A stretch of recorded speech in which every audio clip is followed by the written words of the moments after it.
Something happened in my house that night. Something I still feel in my bones. I can't forget the look on their faces, the silence in the room, or the moment everything changed for me forever. People think money destroys families, but they don't know what I saw with my own eyes. My name is Elaine Carter, and I am 65 years old. At this age, people expect you to slow down, to rest, to let life become soft and quiet. But my life has never followed the rules people set for me. I grew up in a place where women like me were expected to survive, not succeed. But I did both. I built a life with my own hands, piece by piece, year by year, standing beside the one man who truly understood my strength, my husband Thomas. Thomas and I were married for 21 years.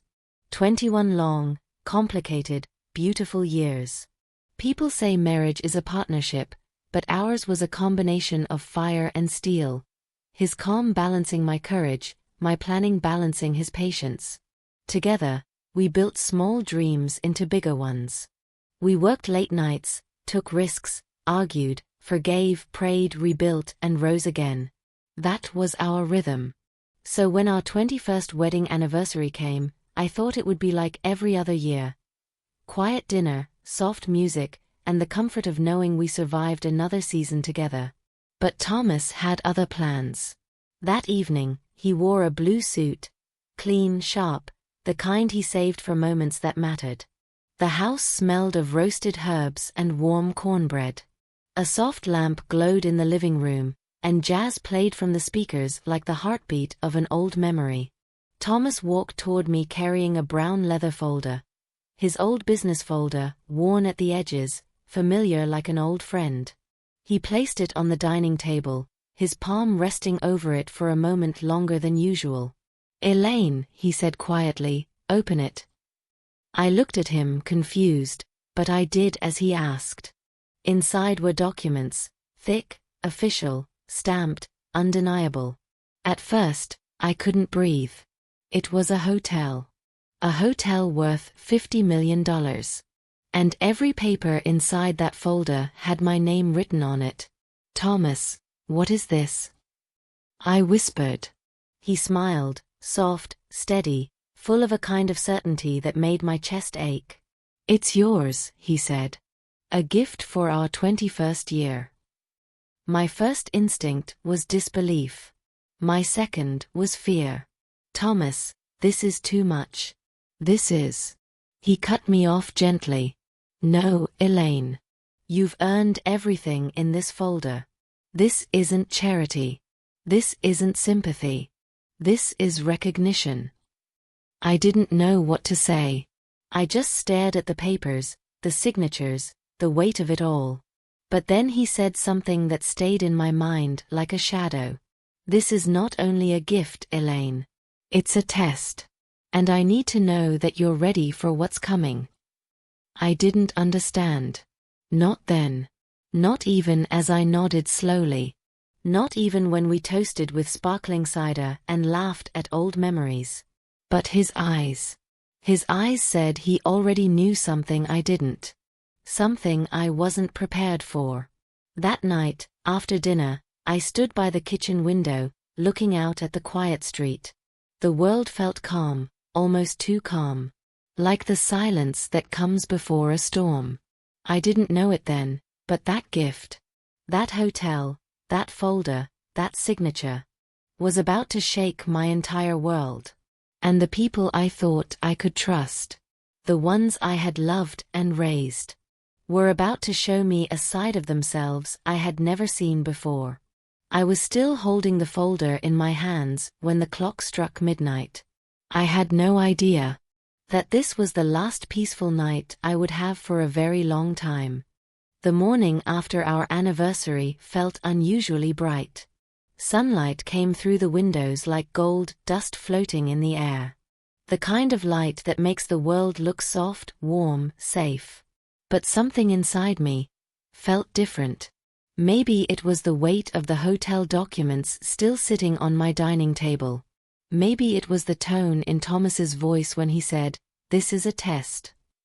Or maybe, deep down, I already sensed what was coming. I made breakfast, humming quietly, trying to settle the strange feeling in my chest. Thomas sat at the table reading the newspaper, calm as always.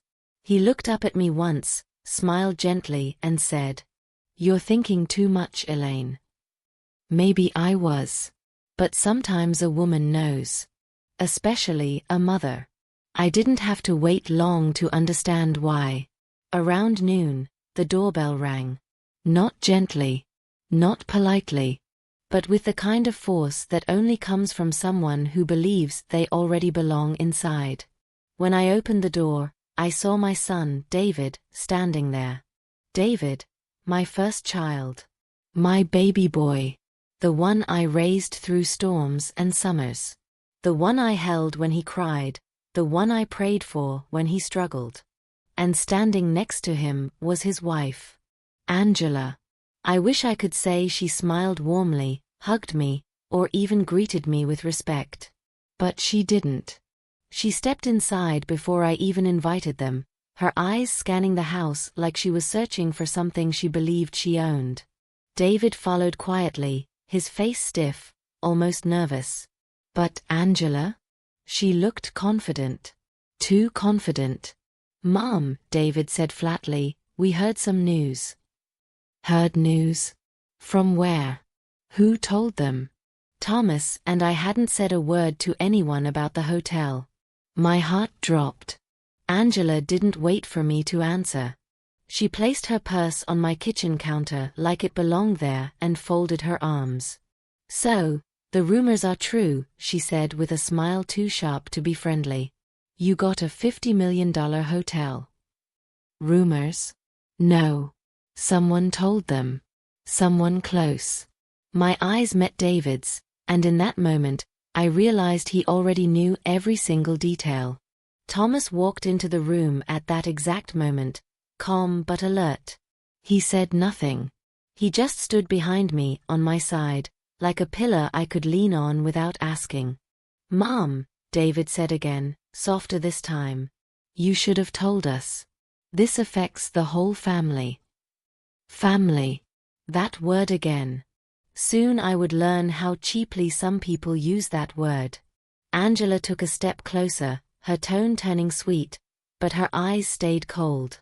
"We want to help you, Elaine. A hotel that big? At your age? It's too much pressure. You shouldn't have to work so hard." There it was. The angle. The starting point.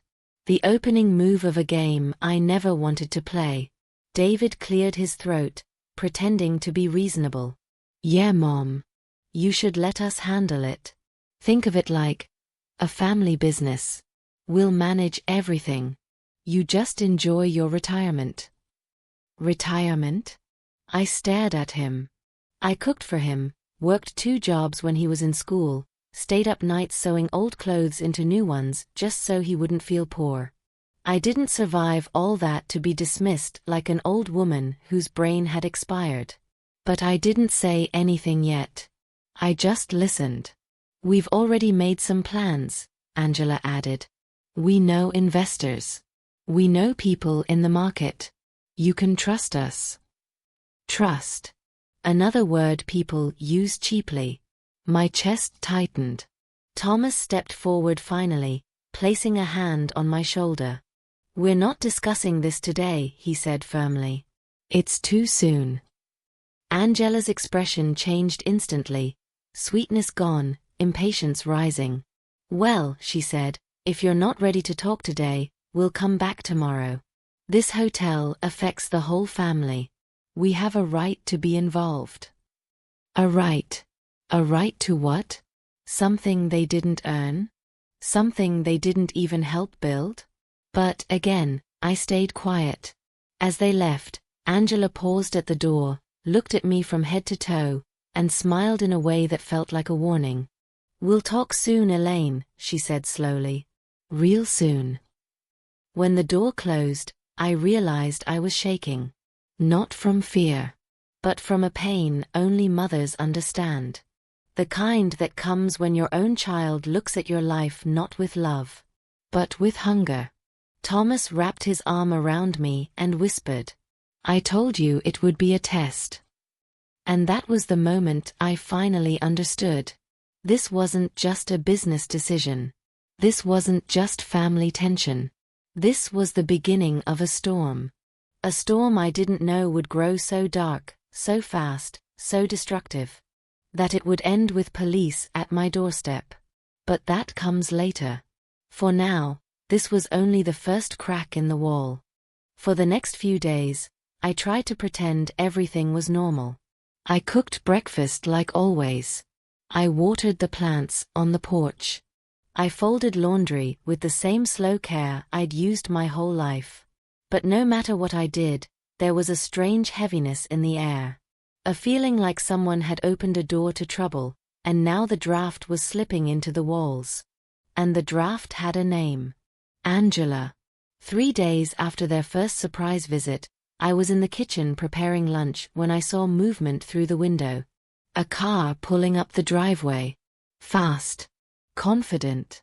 And without a single phone call or courtesy. I wiped my hands and went to the door. I didn't even reach the handle before it opened. Angela walked in as if she owned the house, pushing the door with her shoulder, her heels clicking across my wooden floor. David followed behind her, not with confidence, but with the same quiet, guilty tension I used to see when he lied as a child. "Mom," David said, trying to sound upbeat, "we thought we'd stop by again. You know, to talk." To talk. Thomas came out of his office the moment he heard their voices. He didn't smile. He didn't greet them. He just watched.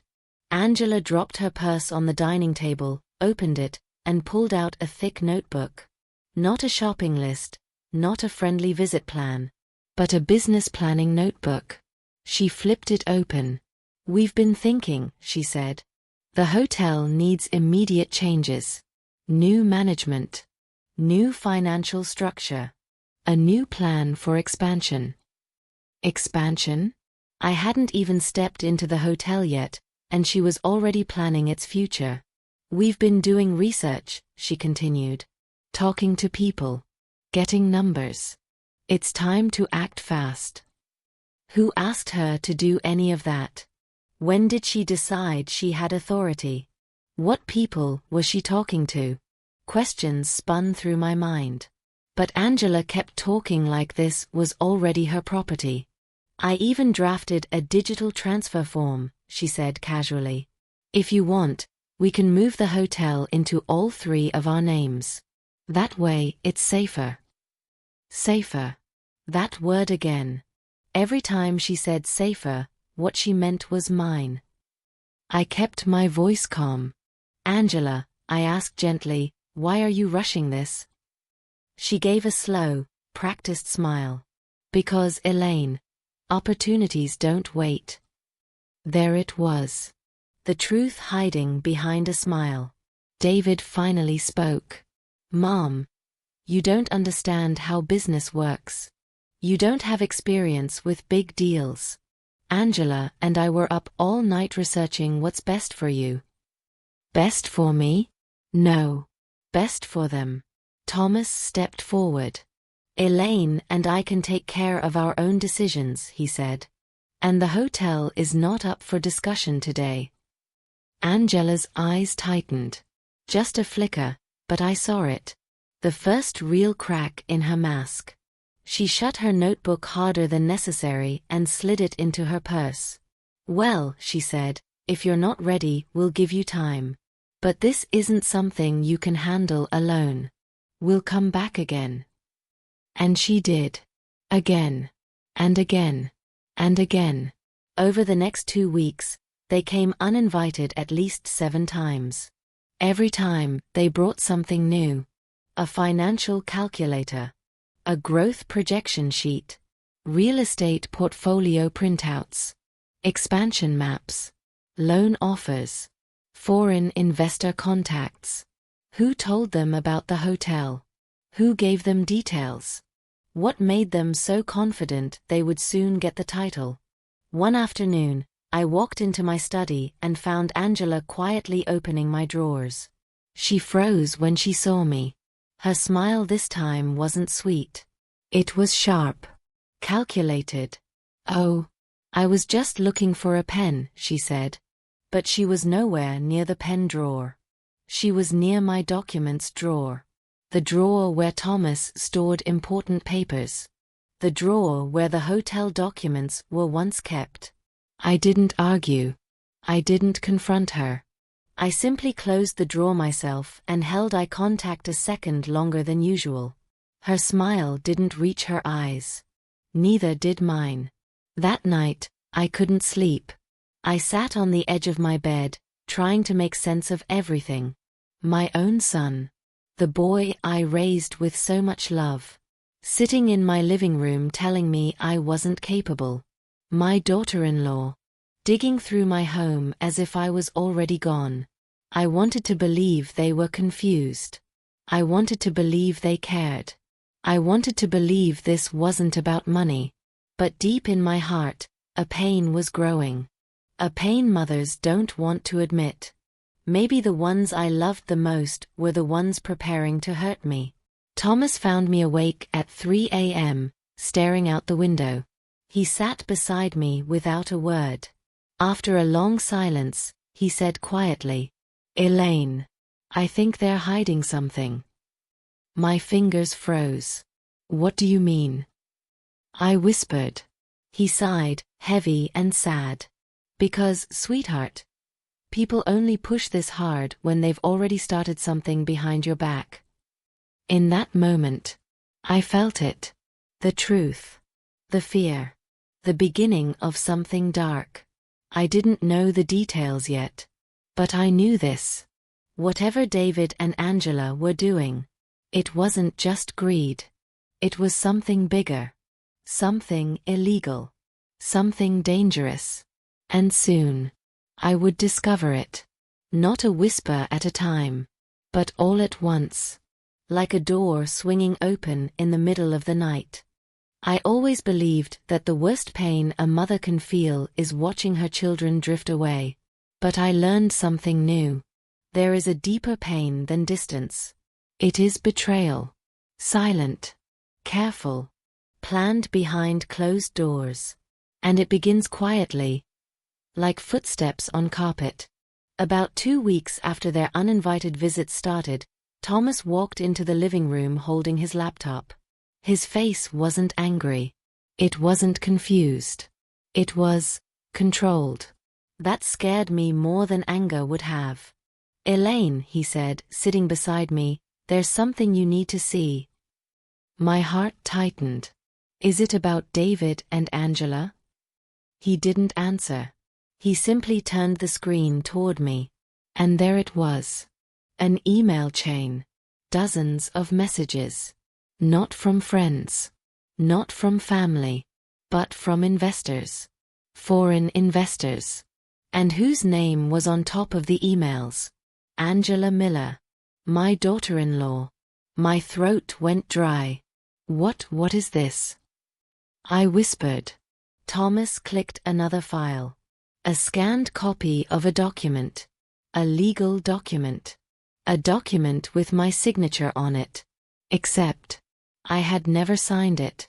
It was a property transfer agreement, written as if I had agreed to move 45% of the hotel into David and Angela's names. My breath caught in my chest. "Thomas, I didn't sign this. I didn't." "I know," he said calmly. "It's forged."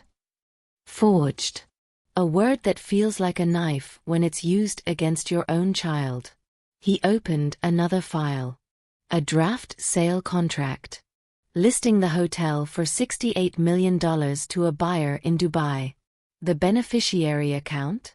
David Carter. And Angela Miller. My ears rang. The room felt too small. Too tight. "How did you find this?" I asked, my voice trembling. Thomas leaned back, his eyes sad but steady. "Because yesterday, Angela tried to access your personal bank portal. The system flagged the attempt and sent me an alert. So I started checking everything." Everything. And everything was wrong. There were wire transfers.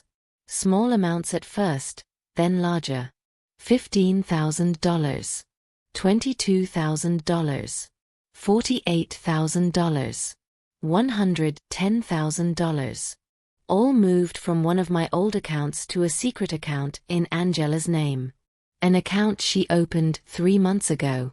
3 months. My hand covered my mouth. That means they started planning this before the anniversary. Thomas nodded. Yes. Long before I gifted you the hotel, they were already making plans to take it. I felt my legs weaken. My own son. Planning to take something he didn't build. Before I even knew I owned it. Why?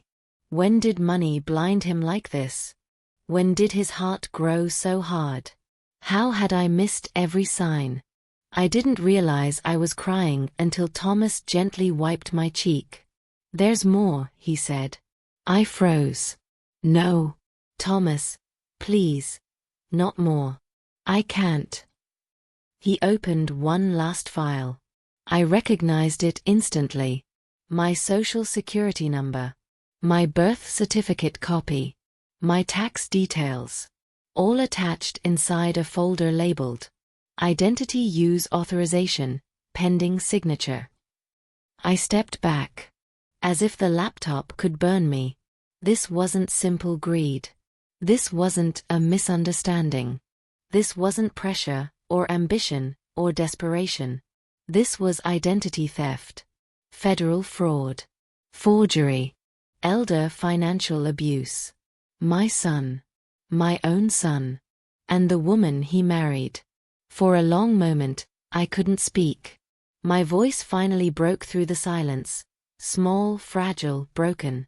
Thomas. Why would he do this? What did I ever do to them? My husband held my hands tightly. Elaine. Some people don't see love in a home. They see opportunity. They don't see a mother. They see what she owns. And Angela. He exhaled. She has been planning this for a long time. David followed her. I shook my head. No. He's my son. He wouldn't. He couldn't. But Thomas interrupted softly. He could. And he did.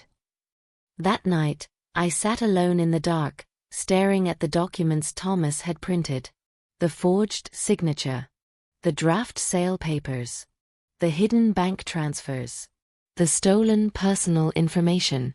Every page felt like a slap. Every line felt like a betrayal. Every number felt like a goodbye.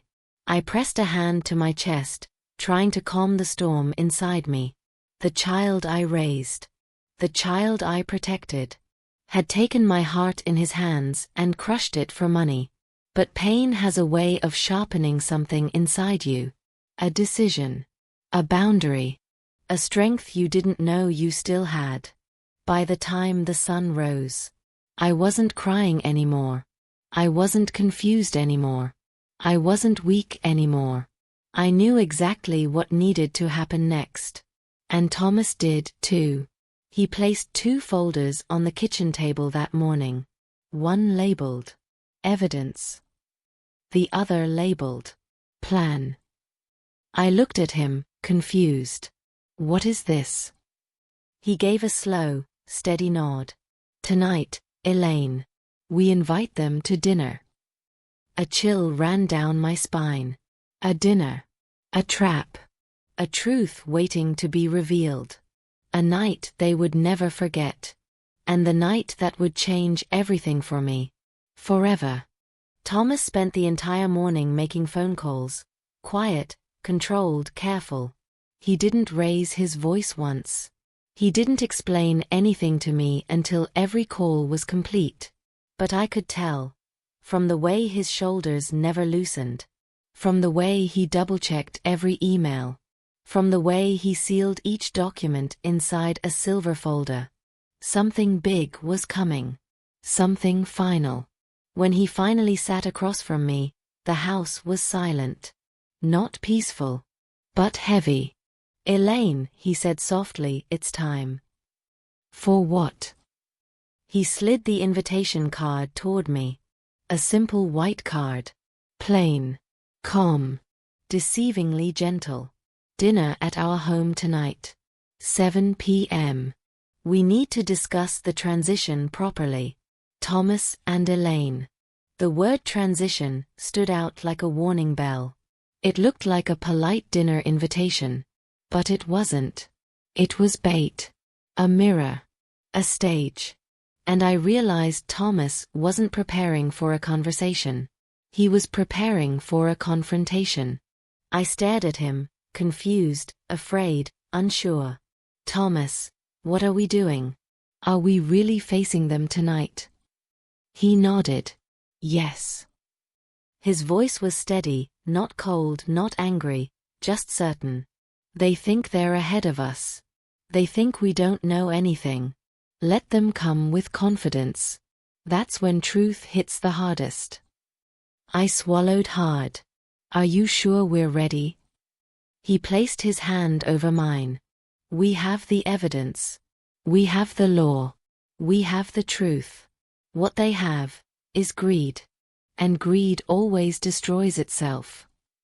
The rest of the day passed slowly, slower than any day I could remember. I cleaned the house even though it didn't need cleaning. I rearranged the dining room even though nothing was out of place. I kept wiping my hands on my apron even though my hands were shaking. I cooked dinner.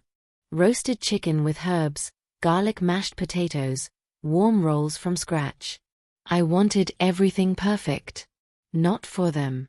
But for the last moment before everything shattered. Thomas helped quietly, setting the table with silverware polished so bright you could see your reflection. He placed 2 folders at the center. 1 silver. 1 black. I didn't ask what each one contained. Some truths you don't want to know until you have to. The house smelled of garlic and rosemary. Candles flickered. The fireplace glowed softly. Everything looked warm, peaceful. But inside my chest, a storm was shaking the walls. At 6:52 p.m., I heard it. The sound of tires on gravel. My heart dropped into my stomach. Thomas stood upright, checking the clock. They're early, he murmured. Because of course they were.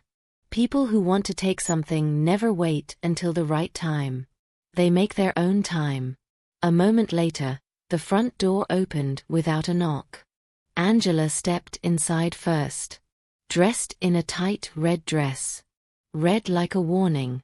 Red like control. Red like a woman who had already decided the night belonged to her. David followed nervously, but the confidence in Angela's eyes made my skin tighten. Mom, David said brightly, we're here. He said it like a child arriving for dessert. Not like a grown man walking into the home of the woman he stole from. Angela didn't hug me. Didn't greet me warmly. Didn't even pretend. She looked at the dining table, the candles, the setup, the folders. And she smiled. Not a sweet smile. Not a grateful smile. A smile that said, "This is going exactly the way I planned." "Everything looks lovely, Elaine," she said smoothly. "We're glad you're finally ready to talk about the hotel." Thomas pulled out a chair for me before I could respond. His silent way of saying, "Sit still. Watch. Let them speak." We began dinner. Small talk. Fake compliments. Pretend warmth. But underneath the surface, I could feel their impatience. Angela kept glancing at the silver folder. David kept clearing his throat. Finally, halfway through her chicken, Angela couldn't hold it anymore. "Elaine," she said, placing her fork down, "we should discuss the next steps. The hotel is a big responsibility. You shouldn't handle it alone. Let's talk about transferring partial ownership so we can manage it as a family." There it was. The script they had rehearsed. I kept my eyes on my plate. Letting her speak. Letting her feel confident. letting her think she still controlled the room. David leaned forward, trying to soften the blow. "Mom, we're just trying to help. This hotel is too big for you and Thomas. We can take the stress away." Thomas finally spoke. "How exactly?" Angela straightened in her seat. "We already drafted a plan," she said proudly. "New financial handling, new market strategies, new expansion projects. We even contacted potential buyers to get an idea of the property's real value." I froze. She admitted it. Out loud. Boldly. Publicly. Thomas looked at her calmly. "Buyers?" His voice was soft, almost curious. "What buyers?" Angela blinked. Just a flicker, but I saw the crack. "Well, you know," she scrambled. "Investors. People interested in growth. We're exploring options." Options. She meant selling. Without my permission. Without my knowledge. Without a single moment of guilt. Thomas folded his hands. "That's interesting," he said evenly. "Because we explored some options today too." Angela stiffened. "What do you mean?" And that's when Thomas did it. Slowly. Like a teacher opening a lesson. He placed the silver folder in the center of the table. He didn't slide it. He didn't push it. He simply placed it there. Like a truth waiting to be seen. Angela's eyes locked onto it. David swallowed hard. Thomas didn't open it yet. He simply said, "Before we discuss any plans, I think we should all take a very honest look at what has already been done behind our backs." The room went silent. The kind of silence that holds its breath. The kind that comes right before something breaks. I watched Angela's face. For the first time. She didn't look confident. She looked scared. But the real storm, the real truth, the real explosion, was still inside the folder. Waiting. And when Thomas opened it, nothing in our family would ever be the same again. Thomas didn't rush. He didn't slam the folder open. He didn't raise his voice or give any warning. He simply placed both hands on the silver folder. And lifted the cover. The sound of the metal clasp clicking open felt louder than anything I had ever heard. Even the air seemed to stop moving. Inside the folder were neatly arranged documents. Papers that looked innocent until you understood the story they told. Angela leaned in slightly, pretending to stay calm, but I watched her throat tighten. David reached for a glass of water he didn't need. Thomas picked up the first document, held it between his fingers, and placed it gently in the center of the table. His voice stayed calm. Too calm. "Angela," he said, "do you recognize this?" She glanced at it, and her face lost half its color. It was the forged property transfer document. The one with my signature. The signature I never placed on any paper. Thomas continued. "This document claims Elaine agreed to transfer 45% of the hotel into your names. Odd, isn't it? Since Elaine never signed anything like this." Angela blinked rapidly. Twice. Then spoke. I don't know what that is." Thomas didn't argue. He just placed the next document on the table. "Interesting. Because this second document uses the same forged signature. Same handwriting. Same exact pressure marks. Same ink pattern." Angela's lip twitched. A small movement, but full of fear. David shifted in his chair. "Thomas," he said nervously, "this must be a mistake. Maybe the lawyer." Thomas cut him off gently. "No lawyer signed this. This is Angela's handwriting." The room went dead silent. Angela opened her mouth, but no words came out. I sat frozen, hands on my lap, watching my son and daughter-in-law sink deeper into their own lies. Thomas placed a third document on the table. A printed email chain. "We also found this," he said. Angela leaned forward in weak denial. "That's not, I didn't." Thomas tapped the paper once. "These are emails between you and a foreign property investor. You initiated a conversation about selling the hotel. Not expanding it. Not improving it. Selling it." David's eyes widened. "Angela, what is this?" She shot him a sharp warning look. A silent order. "Don't you dare turn on me." But Thomas wasn't done.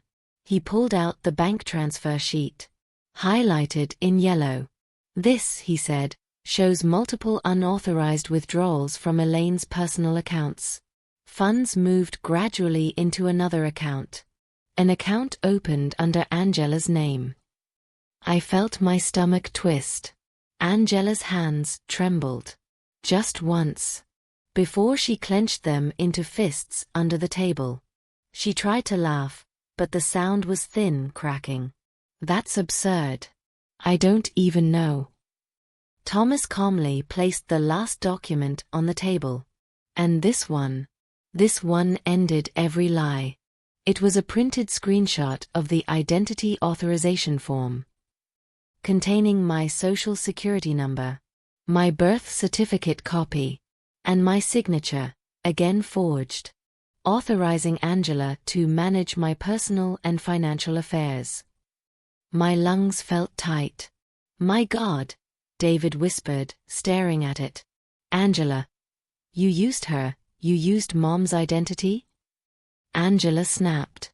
"Stop acting innocent, David. You knew we needed access. You told me." But she didn't finish the sentence. She realized she was confessing. Right in front of us. And too fast to stop herself. Thomas leaned back in his chair, hands folded. His voice remained steady. "You forged Elaine's signature. You stole her identity. You attempted to transfer her property. You contacted foreign buyers. You tried to sell a $50 million hotel behind her back." Angela's jaw clenched so hard her teeth clicked. "This is ridiculous," she whispered. "You can't prove anything." Thomas opened the black folder. The heavy one. The final one. And gently slid a document across the table. "We don't need to prove anything," he said quietly. "The investigators already did." David choked on his breath. "What, investigators?"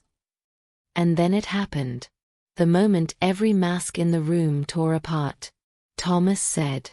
The bank flagged the unauthorized login attempt.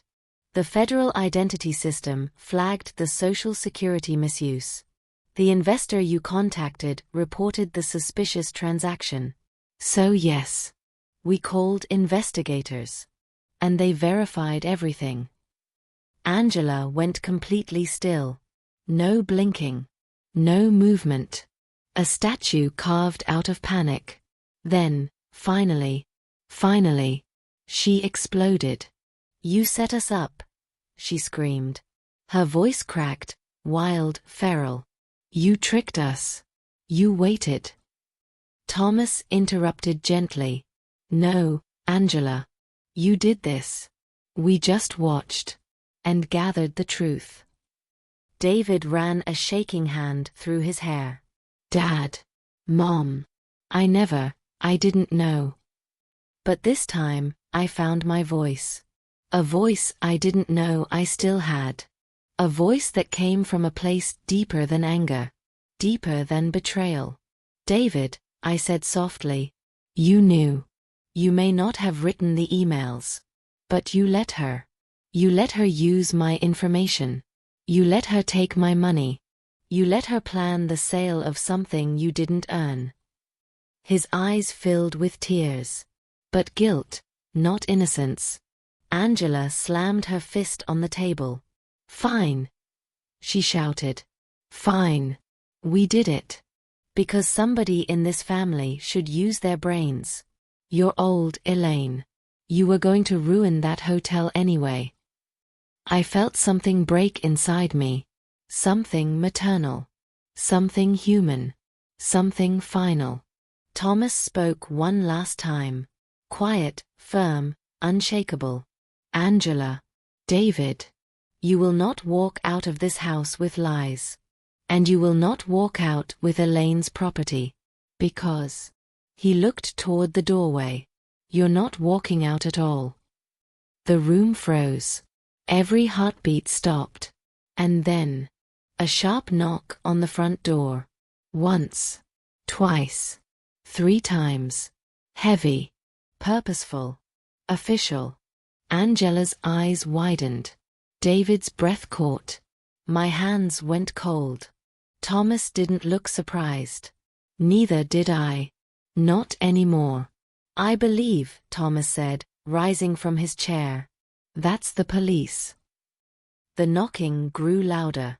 3 slow, heavy strikes against the wood. Not impatient, not aggressive. Just final. Thomas walked toward the door with the calmness of a man who had already made peace with what was about to happen. David and Angela, on the other hand, sat frozen at the dining table. Angela's fingers clutched her purse so tightly that her knuckles turned white. David stared at the floor, his face pale, his lips trembling. The moment Thomas opened the door, 2 uniformed officers stepped inside. Their badges glinted under the dining room lights. Their expressions were neutral, professional. Not cruel, not emotional.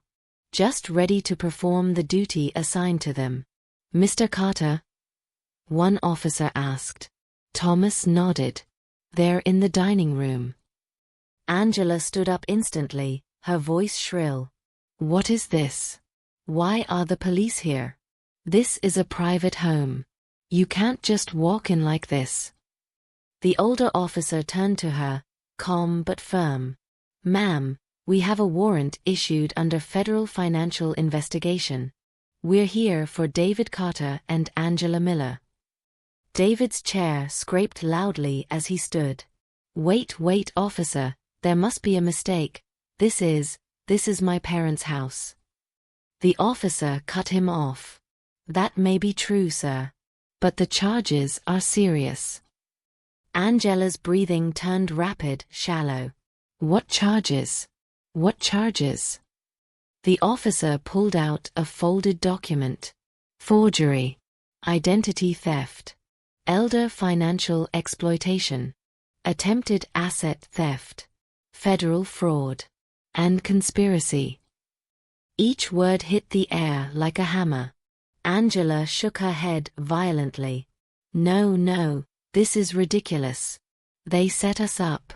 They tricked us. That old woman. I felt something inside me crack. Not pain this time.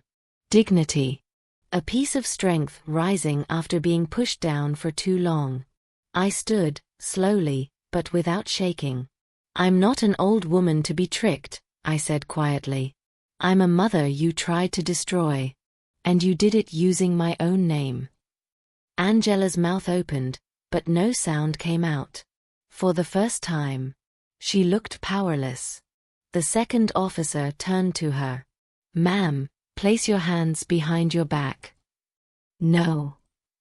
Angela screamed. You can't do this. I didn't do anything wrong. David, say something. Tell them. But David didn't speak. He didn't defend her. He didn't deny anything. He just whispered. I'm sorry, Mom. And it wasn't an apology. It wasn't guilt. It was regret that he got caught. The officer took his wrist gently but firmly. Sir, hands behind your back. David obeyed. The sound of metal handcuffs closing around their wrists echoed through the house. Sharp, cold, unforgettable. Angela began crying, loud, dramatic, unhinged. But there was no softness in her tears. Only anger, fear, and the collapse of a plan that had taken months to build. David wouldn't look at me. Not once. not even as the officers guided them toward the door. Angela screamed as she crossed the threshold. "We'll fight this. You hear me? We'll fight this. You can't take everything from us." Thomas stepped beside me. His hand gently touched mine. But I stayed silent. Because even in that moment, when the law took over, when justice stepped in, when the truth became undeniable, I didn't feel victory. I didn't feel triumph. I felt something far heavier. I felt the weight of a mother who had lost her son not to death, but to greed. When the police car pulled away, red and blue lights flashing across the gravel driveway, I watched from the window. Angela screamed until the car turned the corner. David stared at his hands the entire time. No remorse. No shame. Just disbelief that the world he tried to steal had slipped away. As the sirens faded, the house grew impossibly quiet. The kind of quiet that sits in your ribs. The kind that fills the space between your heartbeat and your breath. Thomas stayed beside me for a long time without speaking. Eventually he whispered, "Elaine, breathe." Only then did I realize I had been holding my breath. I inhaled deeply, shaky, slow, painful, as if my lungs were learning how to expand again. We walked back to the dining room. The plates were still on the table. The candles still flickered. The meal remained untouched. But something had changed. This room, the same room where my family used to celebrate holidays, where David once blew out birthday candles, where we once shared laughter, prayer, and stories, felt different now. Not cursed. Not ruined. Just emptied. Like a wound after the bleeding stops. Later that night, Thomas and I sat on the couch near the fireplace. The flames moved softly, reflecting on the framed photos on the wall. David's graduation picture. Our wedding photo. Holiday memories from years that now felt like dreams. Thomas placed his hand over mine. "Elaine, I'm sorry you had to go through this." I shook my head slowly. No. I needed to see it. I needed to know the truth. If we didn't stop this now, I would have lost everything piece by piece, without even realizing it. He squeezed my hand gently. "You didn't raise your voice tonight. You didn't panic. You didn't break. You held your worth." A tear finally slipped down my cheek. Not from sadness. From release. "Do you think," I whispered, "that my son will ever understand what he did?" Thomas thought for a long moment. Then he said something I will never forget. "Understanding doesn't heal. Admitting does. And David is not ready to admit anything." The fire cracked softly, and I realized he was right. When we finally went to bed, the house felt different. Not haunted. Not broken. But calm. Clean. Like the quiet after a long storm finally ends. And as I lay my head on my pillow, one truth settled in my heart. Tonight, I didn't lose a hotel. I didn't lose money. I lost illusions. And sometimes, that's the only way to finally see clearly. The next morning, the house felt unfamiliar. Not because anything had changed physically, but because something heavy had been lifted from its walls. I woke early, before the sun had fully risen. The light creeping through the curtains wasn't harsh. It was gentle, soft, almost forgiving.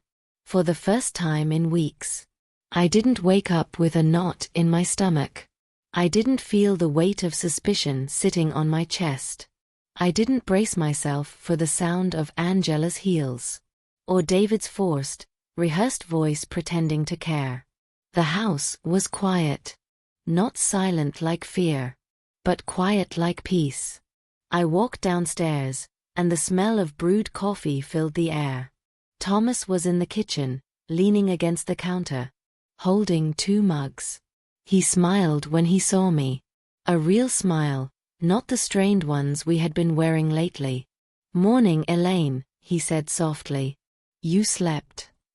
It wasn't a question. It was an observation. "Yes," I whispered, surprised to realize it was true. For the first time in a long while. He handed me my mug and kissed my forehead. "We didn't talk about last night right away. We didn't need to." The house still carried the echoes of everything that had happened. The shouting, the denial, the truth, the arrests. But with every passing second, those echoes faded. And something new began to settle in their place. Around noon, there was a gentle knock on the door. Thomas and I exchanged a look. Not fear, not dread. Just curiosity. He opened the door. Standing there was Mark. David's father. My first husband. A man who had been quieter than the wind these last few years. Who had drifted out of my life. But not out of our sons.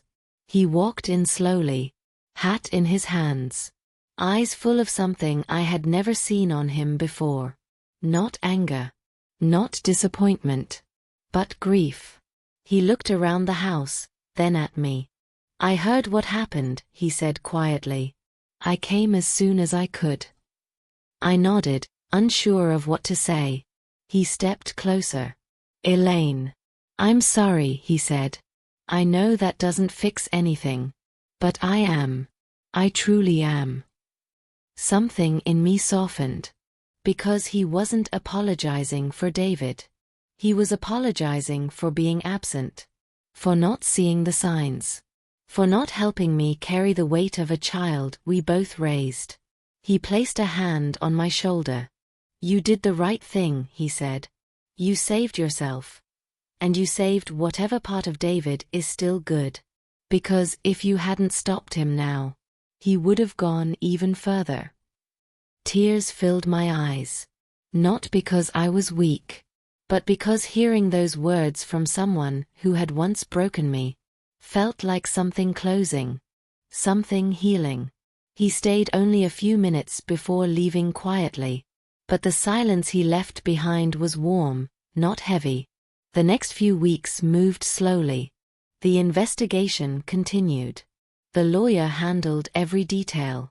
Thomas and I answered questions, provided documents, and told the truth. David didn't contact me. Not a call. Not a message. Not even a letter. Angela's family tried reaching out. But I didn't open the door. Some doors, once closed, stay closed forever. But the world didn't stop. Life kept moving. And eventually, so did I. 3 weeks later, on a cool evening with the city lights sparkling below us, Thomas and I stood on the rooftop of my hotel. The hotel they tried to steal. The air was crisp. The skyline was glowing. And the weight on my heart felt lighter than it had in years. A small private celebration had been arranged. No guests. No speeches. No noise. Just us. Thomas lifted a glass of sparkling cider and looked at me lovingly. "To new beginnings," he said. I raised my glass. "To peace." We clinked glasses gently. The sound soft against the night air. I stepped closer to the edge and looked down at the city. A city that had watched me survive storms I never expected to face at 65. And I realized something then. My inheritance wasn't the $50 million hotel. My inheritance was the freedom to live without fear. To draw boundaries without guilt. To choose peace over chaos. To walk away from people who carry your blood, but poison your heart. My inheritance was myself. The version of me that didn't apologize for staying strong. The version that didn't shrink to make others comfortable. The version that rose when betrayal tried to break her. I wasn't a victim. I wasn't a fragile old woman. I was Elaine Carter, the woman who stood up to greed. Whose husband stood beside her. who faced the truth head-on, and who walked through fire without losing her soul. And as the cold wind brushed my face, a calm truth settled inside me. Family is not defined by blood. Family is defined by loyalty, by love, by honesty, by who stands with you when the world shakes. David chose his path. Angela chose hers. And I chose peace. I turned to Thomas, took his hand, and whispered, "Let's go home." And for the first time in a long time, home didn't feel like a battlefield. It felt like freedom.